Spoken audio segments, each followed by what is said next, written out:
저는 오늘 특별한 주일이라서 어떻게 하면 성도님들이 명절을 뜻깊게 좀 맞이할 수 있고 이 명절에 주님에 대해서 혹은 가족들과 함께 시간을 보내면서 혹시 하나님에 대해서 나눌 기회가 있다면 어떤 이야기들을 나누면 좋을까 이런 생각을 하는 차에 요한복음 6장 말씀을 이제 찾게 되었습니다. 이 요한복음 6장에는 여러분 잘 알고 계시는 아주 위대한 사건이 하나 기록이 되어 있습니다. 6장 여러분 갖고 있는 성경에 소제목이 기록되어 있는 성경들이 있거든요. 이 6장 위에 보시면 5천 명을 먹이시다라고 아마 기록이 되어 있을 겁니다.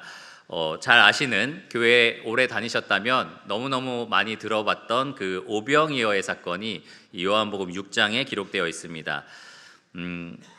이 사건을 쭉 다룰 건데요. 이 다루면서 제가 좀 주목하고 싶은 본문은 이 6장 4절이었습니다. 6장 4절. 4절 한번 보시면 마침 유대인의 명절인 유월절이 가까운지라 라고 기록이 되어 있습니다. 유대인의 명절인 유월절이 가까이 왔다. 왜 요한은 이 예수님의 위대한 오병이어의 사건을 기록하면서 이 유대인의 명절인 유월절에 대한 언급을 했을까라는 생각이 이 말씀을 준비하면서 처음으로 들었습니다. 이날이 그냥 예수님이 언제쯤 이 기적을 베푸신 것이다라는 한 시점에 대한 정보를 이 독자들에게 알려주려고 그냥 단순히 기록한 것일까 이런 생각을 했는데 그렇지 않습니다. 전혀 그렇지 않습니다. 그런 정보로서의 역할도 분명히 있지만 예수님께서 이 오병이어의 사건을 통해서 보여주고자 하셨던 일, 그것이 유월절과 분명히 관련이 있었던 거고요. 그리고 요한복음 6장은 그 사건 이후로 예수님이 계속해서 하신 말씀이 기록되어 있는데 그 말씀도 사실 유월절의 의미와 굉장히 밀접한 관련이 있습니다. 그래서 오늘은 이 명절을 앞두고 예수님이 왜 이런 일을 행하셨는지 그리고 왜 이런 말씀을 전하셨는지 두 가지를 좀 살펴보고요. 이 명절을 앞둔 우리가 그러면 예수님에 대해서 무엇을 기억하고 또 무엇을 가족들과 나눌지에 대해서 조금 생각해 보기를 원합니다. 본문이 6장이 굉장히 길어요. 그래서 다 읽지는 않고요. 필요한 부분들을 읽어가면서 오늘은 말씀을 나누겠습니다. 먼저 예수님께서 하신 일을 조금 조명해 보겠습니다. 앞서 말씀드린 것처럼 예수님은 정말 하나님이 보내신 분 혹은 하나님의 아들이 아니시면 절대로 하실 수 없는 일을 하셨습니다. 오늘 이 아침에 저희가 떡과 잔을 가지고 만찬을 했어요. 조금씩 떼어서 먹었습니다. 여러분 혹시 배부르셨나요? 아니죠? 오히려 허기지셨을 겁니다. 그런데 예수님은 정말로 우리 눈앞에 있던 그런 떡과 그런 포도주 같은 작은 양의 음식을 가지고 여기 지금 계신 분들이 몇 명이나 될까요? 그러나 제가 계산해 봤을 때 1,000명도 안 될 겁니다. 그렇죠? 그런데 예수님은 5,000명 정도 되는 사람을 먹이셨다라고 기록되어 있습니다. 그런데 다른 복음서에 보면 여자와 아이들을 제외한 5,000명이라고 기록되어 있습니다. 그러니까 보통 남자들만큼 여자들이 있었을 거고요. 그리고 남자들만큼 여자들이 있는 그 숫자를 계산해 볼 때 아이들도 한 가정에 2명씩 있었을 거다. 그 당시에는 아이 제한 없이 막 낳잖아요. 그걸 조절할 수 있는 그런 게 별로 없었기 때문에 많은 아이들을 낳았습니다. 그렇기 때문에 대충 어림잡아도 2만 명 넘는 사람들이 아마 이 자리에서 예수님 주신 음식을 배부르게 먹었을 거다라고 저희가 예측할 수 있습니다. 그러니까 엄청난 기적이죠. 우리가 아까 봤던 그 작은 음식의 양으로 2만 명 되는 사람들이 조금씩 나눠 먹고 만 것이 아니라 배부르게 먹었다라는 것은 정말로 대단한 기적입니다. 오직 예수님만 보여줄 수 있는 표적이었습니다. 이것을 요한은 표적이라고 분명히 말하고 있습니다. 14절을 보시면 그 사람들이 예수께서 행하신 이 표적을 보고 말하되 라고 되어 있습니다. 그러니까 이것이 표적이었다라고 분명하게 이야기하고 있는 거예요. 기적과 표적의 차이가 무엇일까? 둘 다 놀랍고 대단한 일, 일반인들이 절대로 할 수 없는 일, 초자연적인 어떤 현상이 일어난 일을 지금 보았다라는 것을 의미합니다. 그런데 표적은 여러분 그냥 연상해 볼 수 있는 의미처럼 무언가를 가리킨다라는 것을 의미해요. 표적, 무언가를 가리킨다. 이 놀라운 일이 그냥 일어난 게 아니라는 겁니다. 대단한 일이 일어났네? 이러라고 일어난 것이 아니라는 거죠. 이것을 통해서 무언가를 가리키기 위해서 이 일을 하셨다라는 겁니다. 표적은 얼마나 대단한 일이 일어났느냐 보다는 그 일을 행하신 분이 누구신가를 주목하게 한다라는 거예요. 놀라운 일 그 자체보다 그 놀라운 일을 행하신 분이 과연 누구신가라는 것을 이 경험한 모든 사람들이 생각할 수 있도록 하는 목적이 있다라는 겁니다. 예수님은 이 남녀노소 2만여 명이 모인 이 사람들에게 자신의 정체를 분명하게 드러내기를 원하셨던 겁니다. 무엇을 통해서요? 이 옛날 이들이 대부분 유대인이었을 텐데 그들의 조상인 유대 민족이 광야에서 하늘로부터 내려진 이 만나를 가지고 떡을 빚어서 만들어 먹었던 거예요. 아마 광야에서는 유월절 떡을 그 내려진 만나를 통해서 빚어서 먹었을 겁니다. 그 현상을, 그 있었던 일들을 다시 재현하신 겁니다. 이 광야 같은 잔디밭에 사람들을 5천 명, 이렇게 2만 명 따로따로 각각 앉히셔서 하늘로부터 내려온 음식, 예수님의 손에서 나온 그 음식들을 이 백성들에게 먹이신 겁니다. 그 옛날 조상들이 경험했던 유월절을 이들이 다시 한번 경험할 수 있도록 예수님께서 직접 보여주셨던 겁니다. 이것은 무엇을 가리키는 표적이었느냐? 그 옛날 우리 조상들을 하늘에서 떡을 내려서 먹이신 하나님께서 지금 우리와 함께 계신 거구나. 그 하나님이 보내신 예수님께서 지금 우리에게 떡을 주고 계신 거구나. 이 백성들이 그것을 깨닫도록 예수님께서 역사를 하셨다라는 겁니다. 예수님은 말씀하지 않으셨지만 이 행하신 일들을 통해서 보라, 내가 유월절에 하나님이 친히 보낸 바로 그 그리스도다라고 분명하게 말씀을 하신 겁니다. 내가 지금 그 아버지 하나님께서 너희의 조상들에게 떡을 하늘에서 내려서 먹이신 것처럼 내 손에서 너희에게 떡을 내려서 너희에게 먹이고 있다라고 분명하게 보여주고 계셨던 거였습니다. 그러니까 이 사건을 같이 경험하고 이 음식을 먹고 마셨던 그 사람들은 분명하게 알아야 됐어요. 이분은 과연 누구신가? 누구시길래 이렇게 이 작은 양의 음식으로 우리를 배불리 먹이실 수 있는 것인가? 우리 조상들이 지금 이 유월절이 다가오고 있는데 이 유월절의 광야에서 이 떡과 음료를 정말로 얻을 수도 없는 그곳에서 하늘에서 내려진 떡과 바위에서 나온 음료를 그렇게 먹고 마셨는데 그것을 똑같이 우리에게 행하고 계신 이분은 과연 누구인가? 라는 생각을 이 백성들이 해야만 했었습니다. 그런데 이 사람들은 그 표적을 전혀 알아차리지 못했던 거예요. 14절에 보시면 사람들은 이 표적을 보고도 이렇게 말을 합니다. 이는 참으로 세상에 오실 그 선지자라. 이 당시 유대 민족들은 어떤 선지자가 올 것이다 라는 기대를 가지고 있었습니다. 하나님이 모세와 같은 선지자를 보내실 것이다 라고 약속을 하셨기 때문에 그런 선지자가 온다면 모세와 같은 기적을 베풀 거다라는 기대를 가지고 있었어요. 그리고 지금 그들이 먹고 마시는 이 음식을 통해서 정말 그 모세와 같은 선지자가 왔구나라는 생각도 가졌던 겁니다. 그래서 굉장히 감탄을 했었습니다. 그런데 그들이 바라는 것은 딱 거기까지였어요. 자기들이 먹을 음식을 주고 음료를 주는 그 대단한 선지자가 오기를 바라는 딱 그 기대 수준에 머물렀습니다. 그래서 15절을 보시면 이들은 예수님을 누구신지 알아보지 못했고요. 제대로 믿지도 못했고요. 다만 그들의 임금으로 삼으려고 했습니다. 이 예수님이 임금이 되신다면 앞으로 먹고 마실 것은 걱정 없겠다라는 생각을 한 거예요. 이 예수님이 우리의 선지자가 되고 임금이 되신다면 모세처럼 이 로마로부터 우리를 건져내서 우리를 독립된 국가로 이 약속의 땅을 회복시켜서 우리에게 복을 주실 거다라는 그러한 기대를 이들이 가졌던 겁니다. 그리고 나서 다음 날 이들은 예수님을 다시 찾게 됩니다. 예수님은 이들이 잘못된 기대를 가진 걸 아시고 이들을 떠나서 산으로 기도하러 가셨어요. 그리고 이들은 예수님을 찾아다니게 됩니다.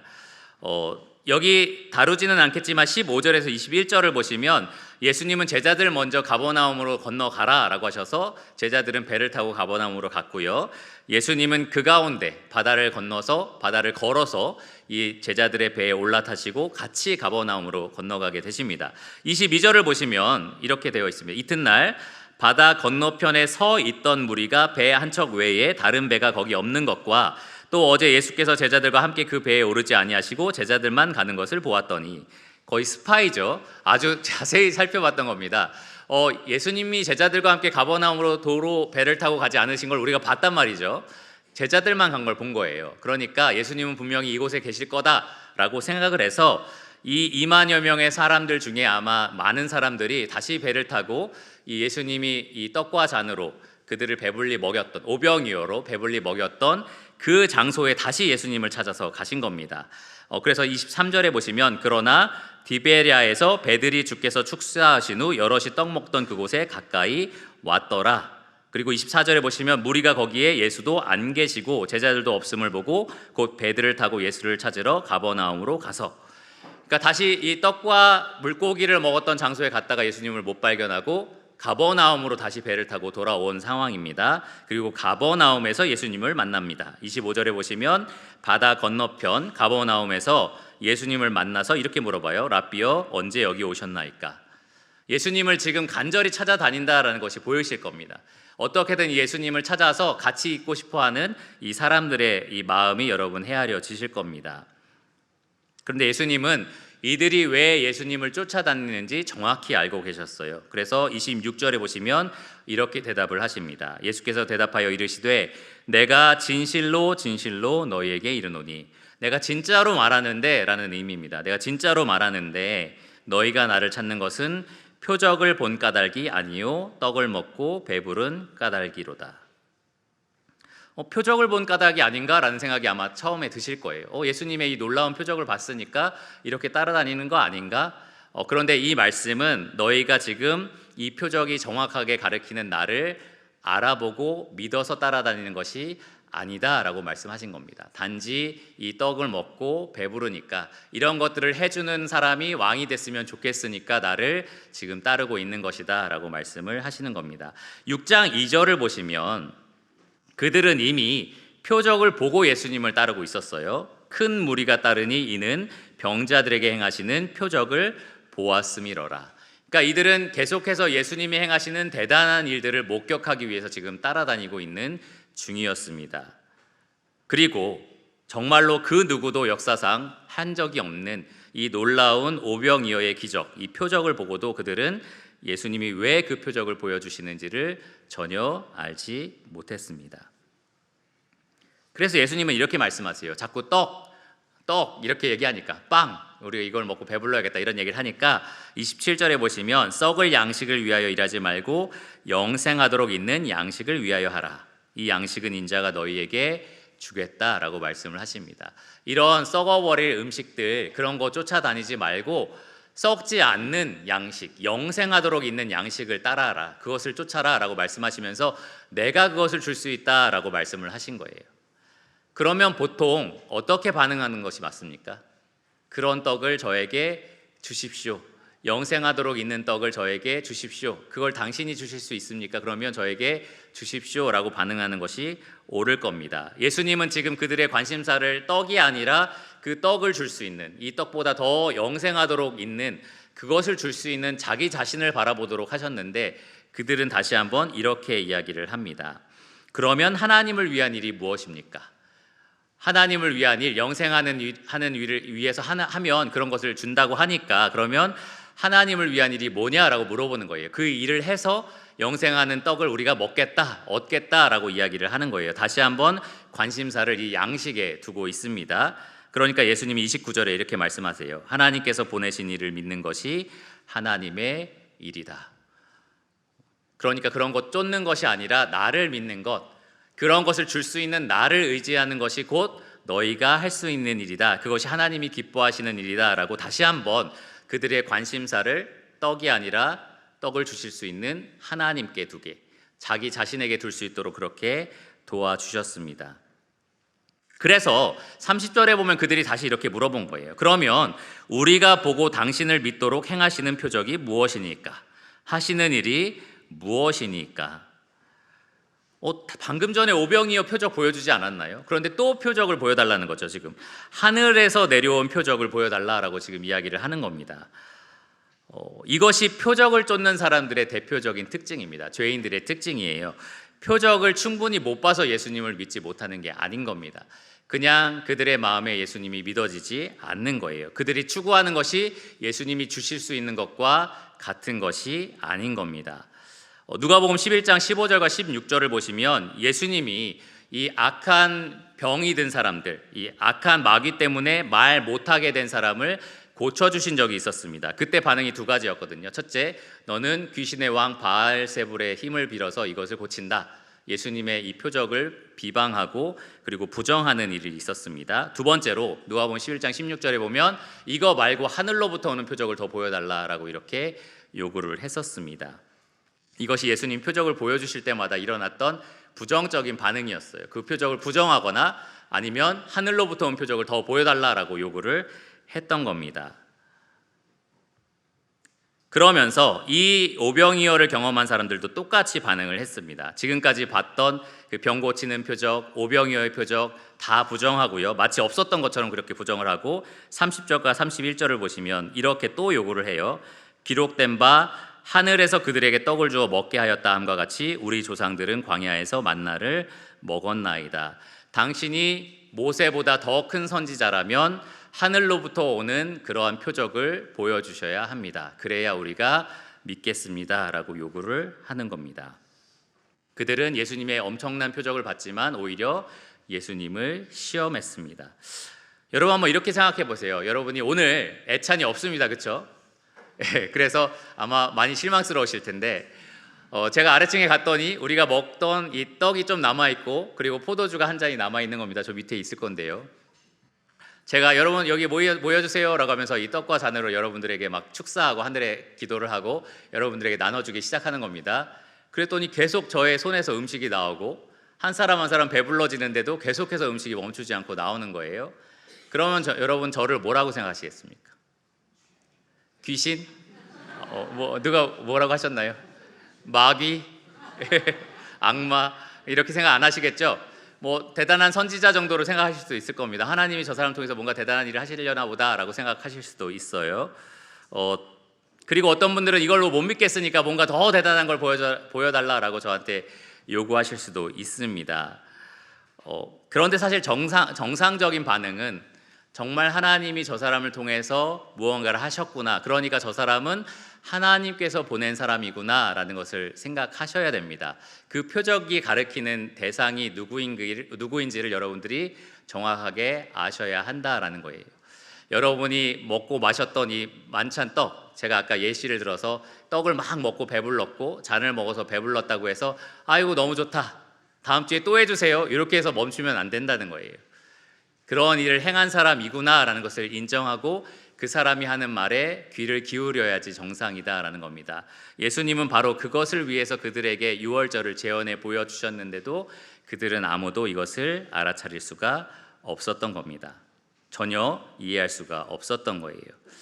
그런데 저는 여기서 조금 더 놀라운 사실을 발견하는데, 이렇게 예수님을 시험한 사람들, 하늘로부터 온 떡을 그럼 주시든지 모세보다 더 대단하다는 선지자라는 걸 한번 보여주세요 라고 이렇게 도전했던 이 사람들에게 예수님은 더 대단한 말씀을 하셨다라는 겁니다. 내가 너희에게 줄 수 있는 것은 이 떡과 잔이 아니라 훨씬 더 대단한 것이다, 이 오병이어가 아니라 훨씬 더 대단한 것이다 라고 지금 말씀하신다라는 거예요. 32절부터 59절의 말씀을 보시면 예수님은 그들이 하늘로부터 내려오는 떡을 구할 때에 이렇게 말씀을 하셨습니다. 32절에 보시면 예수께서 이르시되 내가 진실로 진실로 너희에게 이르노니 모세가 너희에게 하늘로부터 떡을 준 것이 아니라 내 아버지께서 너희에게 하늘로부터 참 떡을 주시나니. 모세가 너희에게 하늘로부터 내려온 만나라는 떡을 준 것은 맞다. 그런데 이제부터 아버지께서 나를 통해서, 너희가 더 대단하냐라고 도발했던 그 시험했던 나를 통해서 참 떡을 주실 것이다 라고 지금 말씀을 하시는 겁니다. 33절에 보시면 하나님의 떡은, 이 참떡은 하늘에서 내려 세상에 생명을 주는 것이니라. 모세가 준 이 만나라는 떡은 그냥 놔두면 썩는 양식이었습니다. 며칠 놔두면 썩었어요.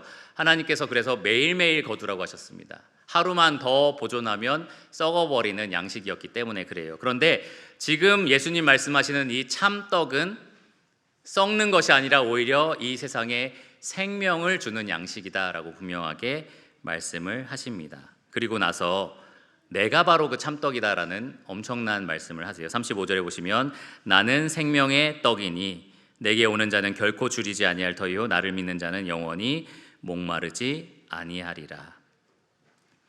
너희의 조상들은 이 광야에서 너희가 그렇게 대단하게 여기는 하늘로부터 내려온 떡을 먹어도 결국엔 죽지 않았느냐.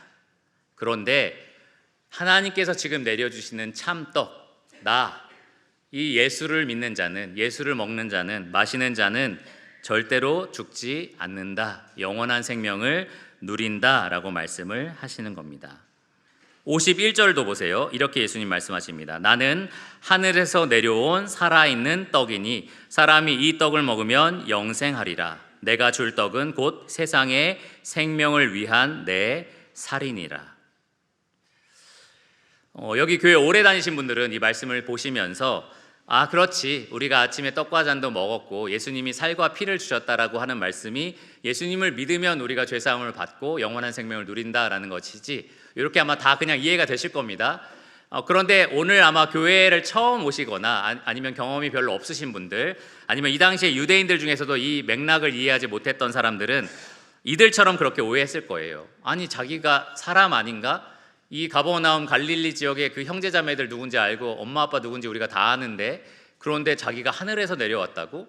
이것도 의문이고, 게다가 내가 살아있는 떡이라서 내 살을 먹으라고? 자기 살을 나눠준다는 얘기야? 이런 식으로 사람들이 오해를 했었을 겁니다. 그럴 때 예수님은 하나하나 차근차근 풀어서 설명해 주지 않으셨어요. 오히려 53절에서 55절에 보시면 아주 단호하게 다시 한번 이렇게 말씀을 하십니다.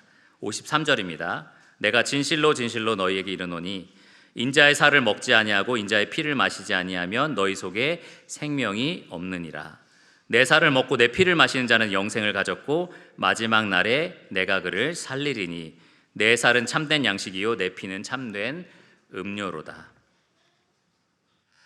여기 계신 성도님들께 하나 묻고 싶은 게 있습니다. 여기 예수님께서 지금 진짜 자기 살을 떼먹으라고 말씀하시는 건가요? 자기 피를 마시라고 하신 건가요? 그렇지 않습니다.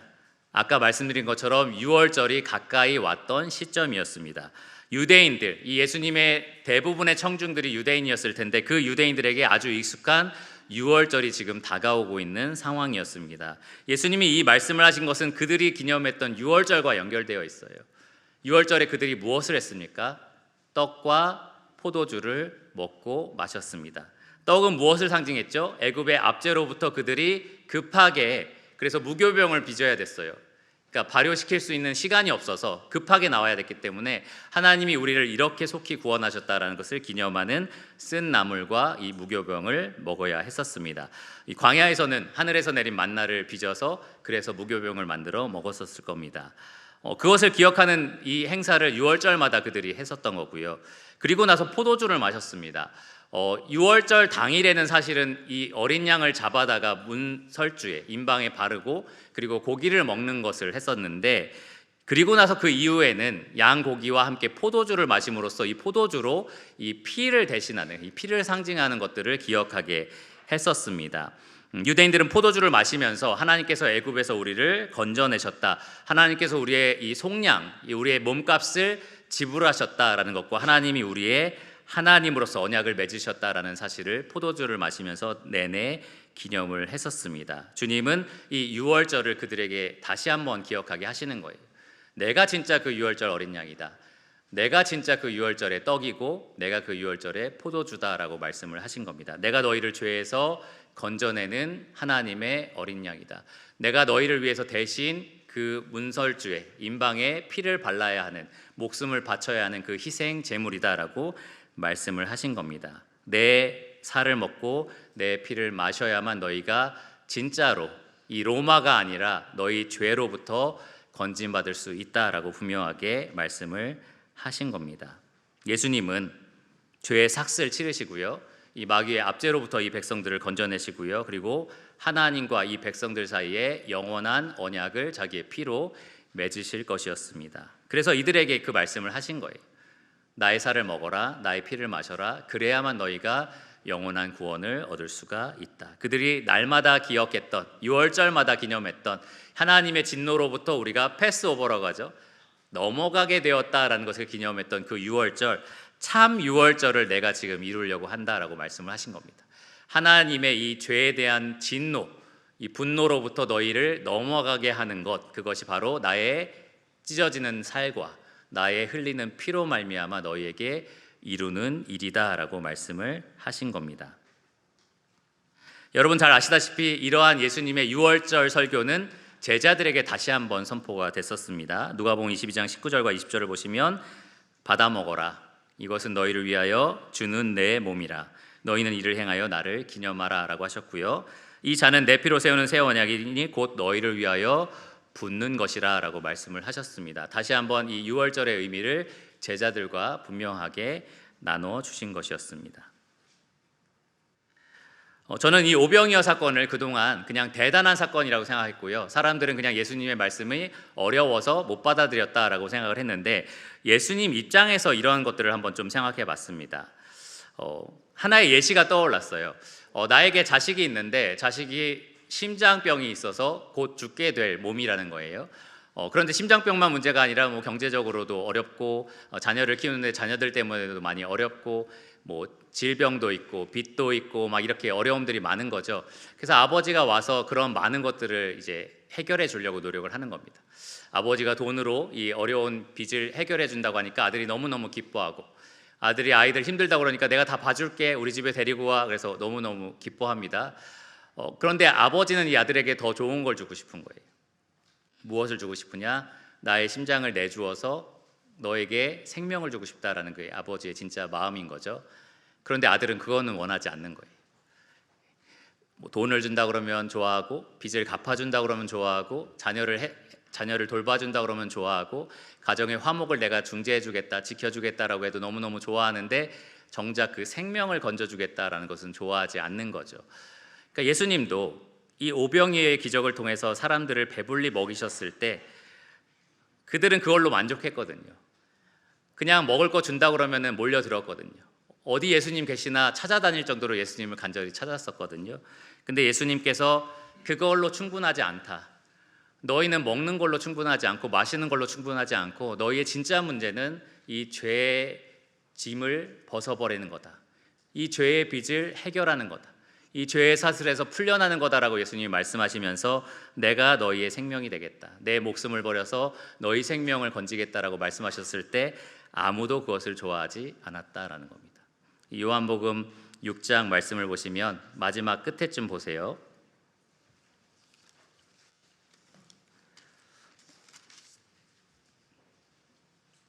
66절입니다.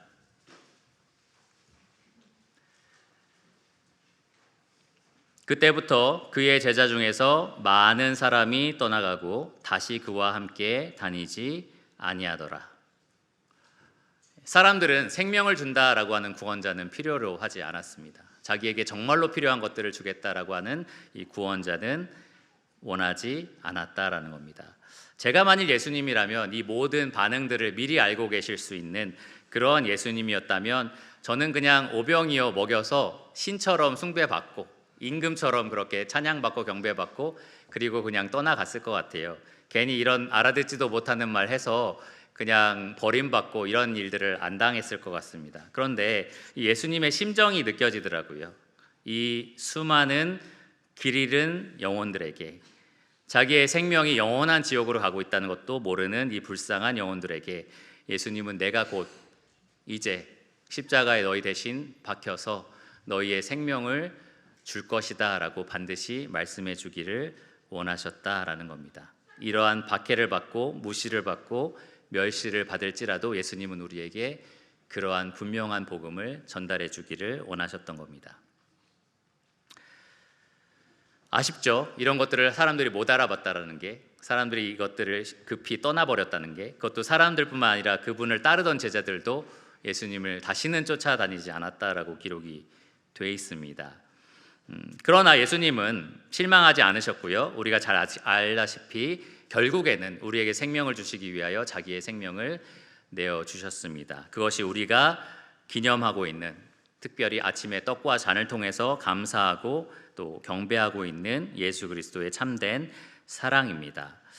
자, 이것이 유월절이라는 명절에 이루어졌다라는 사실을 좀 기억해 보고, 또 이것이 예수님이 하신 일과 또 하신 말씀과 유월절이 아주 깊이 연관되어 있다는 것을 생각해 봤을 때 우리는 어떻게 우리 앞에 있는 이 명절을 기억해야 될까라는 생각을 좀 해봤습니다. 사실은 추석과 유대인의 명절 유월절은 아무런 관련이 없어요. 그래서 연결시키는 것 자체가 사실은 말도 안 되는 일입니다.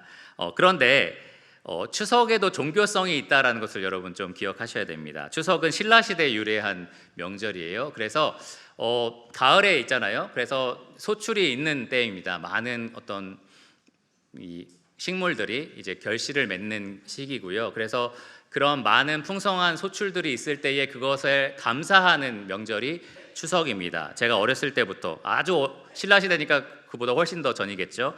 이 추석을 우리 민족들이 계속해서 지켜왔습니다. 우리는 보통 누구에게 감사했느냐? 하늘과 땅, 비를 내려주신 하늘 감사합니다. 또 땅, 비옥하게 이 소출을 많이 맺게 해주신 땅 감사합니다. 이렇게 기도를 하고 또 감사를 했었고요. 또 조상에게 감사를 드렸습니다. 좋은 이 많은 것들을 거두고 계신 조상님 감사합니다라고 지금까지 이제 우리가 명절을 지켜왔던 거예요. 매년 우리가 그렇게 추석과 또 구정을 이렇게 기념하고 있는데 그리스도인으로서 우리는 과연 어떻게 이 명절을 오늘 이 말씀에 기록된 예수님을 기억하면서 잘 보낼 수 있을까를 좀 생각해 봤습니다. 첫째로 물론 여러분들 이번 추석에 하늘과 땅 감사합니다라고 하실 분 없죠? 예, 뭐 하늘 보시면서 하느님 감사합니다, 뭐 땅님 감사합니다 이렇게 하실 분 없죠? 혹시 주변에 누가 그렇게 하신다면 저에게 고발해 주시기 바랍니다. 이평교회 성도라면 좀 상담을 해야 될 것 같습니다. 하늘과 땅 인격체가 아니죠. 우리가 그러한 비인격적인 하나님의 도구죠. 하나님이 만드신 피조물을 예배하지 않습니다. 하나님께서 엄히 명하신 거죠. 하나님 만드신 피조물들을 예배하지 말라라고 하셨습니다. 또한 조상님들이 땅 잘되게 하시고 하늘 잘되게 하신 거 아니에요, 그렇죠? 조상들이 이 소출에 아무런 관여를 한 게 없습니다. 그러니까 감사하실 필요가 없습니다. 누구한테 감사해야 되죠? 하나님입니다. 비를 내려주시고 땅을 비옥하게 하시고 우리에게 소출을 주시고 우리가 열심히 일한 대로 거두어서 즐길 수 있게 하시고 복을 누리게 하시는 분 하나님이다라고 성경이 분명하게 말하고 있습니다. 공중의 새를 누가 먹이십니까? 하나님이 먹이십니다. 들에 있는 풀들을 누가 입히십니까? 하나님이 입히십니다. 그러면서 저 새들보다 너희가 더 귀하지 않느냐라고 분명히 말씀하셨어요. 우리의 필요한 모든 것들을 하나님께서 먹이고 입히십니다. 그러니까 여러분 추석 때에 여러분들의 머리칼 하나도 잃어버리지 않고 세시는 그 하나님, 그러니까 여러분의 모든 필요를 아시고 그것을 하나도 부족함 없이 공급하시는 하나님께 진정으로 감사드리시기를 바랍니다. 감사하시면서 먼저 그의 나라와 의를 구하겠다라고 하나님께 결단하시기를 바랍니다. 많은 그리스도인 가정들이 함께 모여서 거기에 믿지 않는 사람들이 있을 땐 좀 어렵지만 그런데 믿는 사람들끼리 모여 있는데도 별로 하나님께 감사하지 않는 가정도 있어요. 찬양하지도 않고 예배하지도 않는 가정도 있거든요. 그런데 여러분의 가정들이 믿는 가정으로 모여 있고 혹은 안 믿는 사람들도 좀 있지만 충분히 그럴 수 있는 분위기다라고 한다면 이 모든 것들을 허락하시는 하나님, 이 오병이어의 기적으로 먹는 것들, 마실 것들을 풍성히 공급하셨던 그 하나님을 여러분들이 찬양하고 경배하시기를 바랍니다. 근데 여기서 한 발짝 더 나가셨으면 좋겠어요. 우리가 추석 때 하나님의 이러한 공급하심에 대해서 감사하는 분들 생각보다 참 많이 있습니다. 그런데 더 나아가서 이것에 대해서 감사하는지 한번 생각해 보십시오. 썩을 양식이 아니라 썩지 않는 참떡, 자기 자신을 내어주신 그분을 우리가 감사하고 있는지를 한번 생각해 보시기 바랍니다. 나는 하나님께서 그 손으로 우리에게 공급하신 많은 것들에 대해서는 감사하지만 하나님께서 자기 자신을 내어주신 것에 대해서 감사하고 있는지, 그것이 진짜 떡이잖아요. 진짜 우리의 음료고 진짜 식량입니다. 그것에 대해서 내가 진짜로 얼마나 감사하고 있는지를 한번 잘 생각해 보시기를 바랍니다. 썩을 양식들은 물론 우리를 배부르게 하고 우리를 잘 자라게 하고 건강하게 하는 데는 유익하지만 하나님의 영원한 저주에서 우리를 해방시켜 놓지는 못합니다. 하나님과 우리를 화목하게 하고 영원한 생명을 누리게 하는 것은 오직 썩지 않는 양식 그리고 참떡이신 예수님밖에 없으세요. 그러니까 여러분, 예수님이 자기를 내어주셨다라는 사실을 이번 명절에 충분히 감사하시기를 바랍니다. 저는 종종 이렇게 가족들과 함께 명절에 모였을 때에 믿지 않는 친척들이 같이 올 때가 있거든요. 그리고 같이 이렇게 같은 공간에 앉아 있을 때 있어요. 그러면 주로 무슨 얘기 나눕니까? 주식 얘기하고 경제 얘기하고 여러분의 정치 성향이 맞다면 정치도 얘기를 할 거고 그리고 이제 청년들이 제일 싫어하는 시간, 결혼은 언제 할 거니, 뭐 취업은 언제 할 거니 이런 거. 그래서 일부러 그런 모임에 안 가기도 해요, 청년들이. 그런데 어쨌든 그런 이야기들을 하다가 그냥 끝납니다. 뭐 조금 좋은 얘기하면은 뭐 잘 지냈으면 좋겠다, 뭐 건강해서 보기 좋네, 뭐 이런 얘기들을 이제 하고 뭐 덕담도 좀 하고 이런 식으로 이제 친척들과 보내는데, 항상 저에게 고민이 있어요.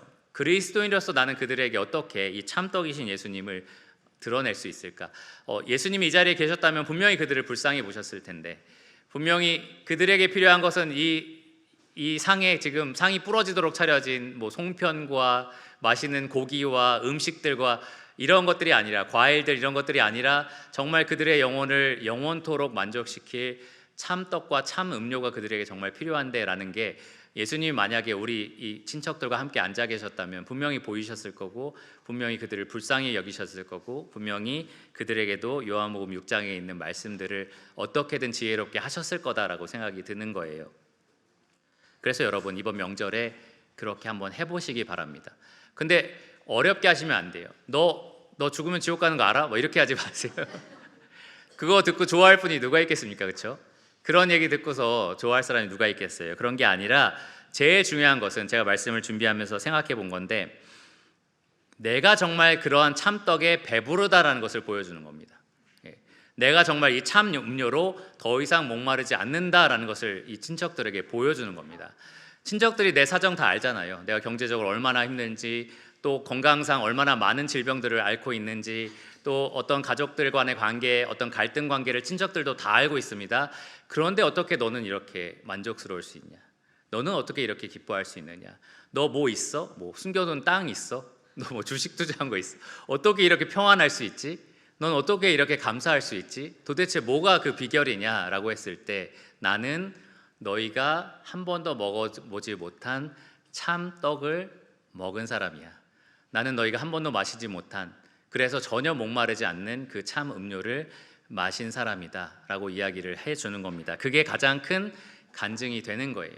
내 삶에서 그리스도가 내 영혼의 유일한 만족이 되시고, 그리고 참된 기쁨이 되신다는 것을 여러분의 친척들에게 분명하게 보여주시고 또 알게 하여 주시기를 바랍니다.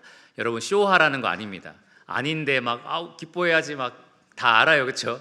이게 억지로 하는 거 다 알아봅니다. 그렇게 하지 말고요. 진짜 이게 사실이니까, 그리스도에서 우리가 이게 사실이라는 걸 알고 있잖아요. 거듭났을 때 우리가 맛봤지 않았습니까? 사실이니까 그들에게 우리가 정말로 예수님이 나를 만족시키고 그분이 우리의 목자시라면 나는 부족함이 없다라는 것을 분명하게 알게 하여 주시기를 바랍니다. 그러면 그들이 궁금해할 거예요. 그 이유가 도대체 뭐냐? 그 소망의 이유가 뭐냐라고 물어볼 겁니다. 그때 예수님을 말해 주시기를 바랍니다. 정말 예수님 믿으면 그래, 정말 예수님이 나의 만족이 되셔서 그래라고 분명하게 말씀해 주시기를 바랍니다. 교회 나와라, 뭐 예수님을 믿어라, 구원 받아라, 죽음을 준비해라, 이러한 이야기들이 굉장히 좋지만, 직접적인 복음 선포가 할 때는 정말로 필요한 말들이지만, 더 중요한 도구는 바로 여러분을 만족시키는 그리스도입니다. 여러분의 삶, 그래서 정말 부족함 없이 기쁨으로 살아가는 여러분의 삶이 여러분들의 친척들에게 분명한 간증이 될 겁니다. 이제 이 말씀을 마치고 우리가 다 함께 온 맘 다해라는 찬양을 부르게 될 거예요. 온 맘 다해서 주님을 사랑합니다, 온 맘 다해서 주님을 알기 원합니다 라는 고백을 하게 될 건데, 이것이 여러분의 진정한 고백이기를 원합니다. 내 마음을 온전히 채우시는 분은 바로 주님입니다. 주님께서 주님의 전부를, 자기의 생명을 주셨고, 그래서 저는 그것으로 충분합니다. 이렇게 고백하기를 원하고요. 그 마음으로 우리가 이 명절을 맞이하기를 원합니다. 그래서 우리의 친척들, 사랑하는 가족들 앞에서 그렇게 주님을 우리의 삶으로 드러내고 또 증거했으면 좋겠습니다. 그래서 그분들이, 우리가 간절히 바라는 거 그거잖아요. 우리의 사랑하는 친척들이, 제가 매일매일 기도하는 것 중에 하나인데, 우리 사랑하는 친척들이 정말로 이 땅에서만 하나님이 맺어주신 그 귀한 인연이 될 뿐만 아니라 영원한 하나님 나라 가족이 되어서 우리가 이 가족의 인연이 끊이지 않을 수 있도록 해달라고 기도하고 있습니다. 여러분, 그렇게 여러분의 귀한 친척들에게 참 떡이고 참 음료이신 예수님을 증거하시기를 바랍니다. 기도하고 말씀을 마치겠습니다. 하나님 감사합니다. 예수님께서 이 땅에 오셨을 때에 그 수많은 군중들을 바라보시면서 그들을 불쌍히 여기셨던 것을 생각합니다. 목자 없는 양같이 고생하고 헤매는 그러한 불쌍한 자들을 보시면서 예수님은 그들의 배고픔을 해결해 주셨고, 그리고 그들이 이해는 하지 못했지만 예수님은 그들의 영혼의 이 갈급함을 영원히 해결해 주시기를 원하셨습니다. 하나님, 이 자리에 있는 많은 그리스도인들이 그 영혼의 갈급함을 주님으로부터 해결받은, 그래서 영원히 목마르지 않고 영원히 배고프지 않는 그러한 자들이 된 사람들입니다. 하나님, 우리가 그 은혜를 얼마나 귀하게 여기고 살아가고 있는지요. 하나님, 우리가 하나님께서 하나뿐인 자식을 내어주신 그 사랑을 얼마나 깊이 감격하며 감사하고 있는지요. 하나님, 우리가 그 사랑과 그 생명을 얼마나 만족스럽게 여기고 있는지요. 하나님, 이 명절을 맞이하면서 우리가 다시 한번 우리 영혼을 흡족하게 만족시키시는 예수 그리스도를 깊이 생각하게 하여 주시기를 원합니다. 그리하여서 아직도 그 예수 그리스도를 만나지 못하여 방황하고 있고 영원한 멸망으로 향하고 있는 불쌍한 우리의 가족들, 그리고 불쌍한 우리의 친척들을 우리가 정말로 사랑하여서 그들에게 우리를 만족시키시는 예수 그리스도를 드러낼 수 있도록, 또 전해줄 수 있도록 우리에게 용기를 주시고 또 기쁨을 주시고 또 담대함을 허락하여 주시기를 간절히 기도드립니다. 한 주간 명절을 보내고 다시 돌아올 때에 하나님, 우리가 가족들과 함께하는 그 기쁜 시간과 행복한 시간뿐만 아니라 그들에게 정말 예수 그리스도께서 전해지셨고 또 그들의 참 만족이 되어주셨다라는 귀한 소식도 우리가 함께 들고 올 수 있도록 주님, 이 일주일 동안 더욱더 은혜를 내려주시고 또 역사해 주시기를 간절히 기도드립니다. 모든 것을 예수님 이름으로 감사하며 기도드렸습니다. 아멘.